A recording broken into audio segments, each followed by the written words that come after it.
নমস্কার বন্ধুরা, চন্দননগর মিউজিয়ামের আজকে কথা শোনাবো সাঁতরা এন্টারটেনমেন্টে। চন্দননগর ডুপ্লে মিউজিয়াম নানা দুর্মূল্য দুষ্প্রাপ্য দলিল দস্তাবেজ ইত্যাদির আকর। হুগলি জেলার চন্দননগর একসময় ফরাসি উপনিবেশ ছিল, আর ভারতের স্বাধীনতার আরও 3 বছর পর ফরাসিদের আগল মুক্ত হয়েছিল।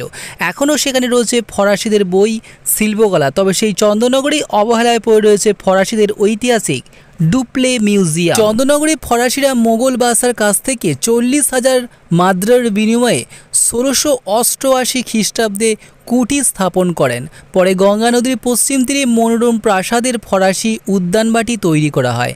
তৎকালীন ফরাসি গভর্নর মসিয়ে ডুপ্লে এর বাসগৃহ ছিল এই বাড়িটি, যেটা বর্তমানে ডুপ্লে মিউজিয়াম। চন্দননগরের ইতিহাস বিখ্যাত। এই চন্দননগরের ইতিহাস খুবই প্রাচীন। 1660 খ্রিস্টাব্দে ফ্যান্ড্রিন ব্রকের মানচিত্রে প্রথম চন্দননগরের নাম ও অবস্থানের উল্লেখ পাওয়া যায়।